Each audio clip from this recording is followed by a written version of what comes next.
segment. I'm just prepping Frank for my creepy grin, because it's going to be there, man. Frank Ferrer in studio. Dude, thank you so much for joining us. Thank you for having me. You know, I was saying earlier, just you seem like the coolest guy, and you really are the coolest guy for someone who's achieved as much as you have. And obviously being a part of Guns N' Roses, probably the most legendary rock band of my life. Use Your Illusion defined me as a Nice. little anarchist teen. But buddy, thank you so much for joining us. Thank you for having me. I'm happy to be here in Cape Town, totally. I know it's early for a rocker, man. Yeah, it's pretty, I'm a little beat down, but I'm all right. We'll make it work. Because that's what you do. You guys tour. You get on planes, you get out there and you Totally. promote one of the coolest musical brands, I think, ever. But can we have a round of applause, ladies and gentlemen, for... More, please. Listening to you sound check was amazing, and I've still got the goosebumps there. You can see. If it's this cool for me, engaging with someone who is a part of Guns N' Roses and a part of this kind of musical narrative, how cool was it for you to get that call up? I know you've had a relationship with Axl and with the band for a while, but... Axl and I have been together since like 2006, through the whole Chinese democracy era, you know. But yeah, when Slash and Duff came back, it blew everything wide open. So you can see the goosebumps going again there when you mention those names. Like, to have one of, if not the most successful tour, you know, when you think of where this, I mean, you're old school rockers, but still more relevant now than some of the biggest names, social media stars out there. Yeah. What has that been like, being a part of that? Well, you know, they're icons. I'm playing with icons, you know. The three of them, Duff, Slash, and Axl, they're icons. So it's mine. I mean, I can't put it into words, you know, especially coming from the humble beginnings that I came from, you know. I've always dreamt of playing big places. Madison Square Garden, grew up in New York City, but to be playing in front of 80,000 people, 100,000 people all over the world. I mean, we played to 80,000 people here in Joburg in November, you know. I mean, it's something I never dreamt of, you know. Can you put your finger on it? Why are 100,000 people coming to every single concert? I think when you have those icons on that stage, you have to come and see it. You have to see it. I mean, the band is better than ever.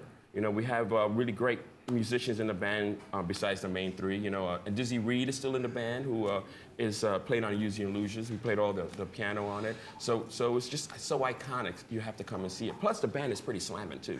The music is pretty good, you know. Well, the music is iconic. I think is probably the only way to describe it. So you're in South Africa again for a second Yes, sir. time. Why are you here? I know you had to be a part of a tribute concert, but what drew you back to South Africa? I just wanted to come back and really experience it from the other side. You know, coming into Joburg and to South Africa is such a huge thing like Guns N' Roses. I just wanted to be a little more connected. There was something in the air, something happened here that was very magical. Kind of changed my life a little bit. So I was like, I want to come back here and just dive into it. And Jason, who's sitting over there, Jason. You're a rock star, Jason. you guys know him, right? Yeah. Apparently, last time he was here, he had to call the cops and close you guys down. Rock star, buddy. That's him. So, you know, of course, I'm gonna have to hang out with the dude that had the cops called on him. Yeah, get some street cred, man. Yeah. But anyway, so Jason gave me the opportunity. So some of the companies that I endorse, you know, DW and Vader, Drumsticks.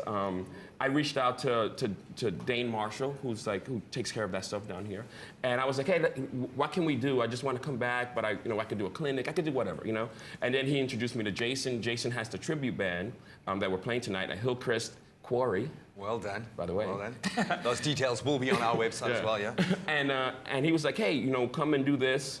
Come and guest star on my show, play a couple of gun songs, and then I'll take you around and we'll make a thing out of it. So I was like, I'm in. I absolutely love it. How important, knowing the journey that you've been on, to inspire other young drummers? Wow. You're an artist, dude. Right. Let's be honest here. What you do goes far beyond the music here. How important is that? Right. It's very important. I don't give it much thought, but I know that I was influenced by other great drummers growing up. So if there's any time that I could not teach, but if I could just give someone a special experience in something, it's cool. I mean, I wouldn't consider myself a teacher, but you could definitely take a lot from what I do, you know? I've learned a lot already, but I'm buzzing, man. I'm going to show you my goosebumps again, dude. Frank, thank you so much. Thank you so much for Thank spending you, everybody. the time You guys have been wonderful. Ladies and gentlemen, Frank is here to perform. We're going to take the quickest of ad breaks so I can just let this all sink in, and maybe even bigger fan will step into studio. We'll see you in just a moment, buddy. Thank you, man. Thank you very much.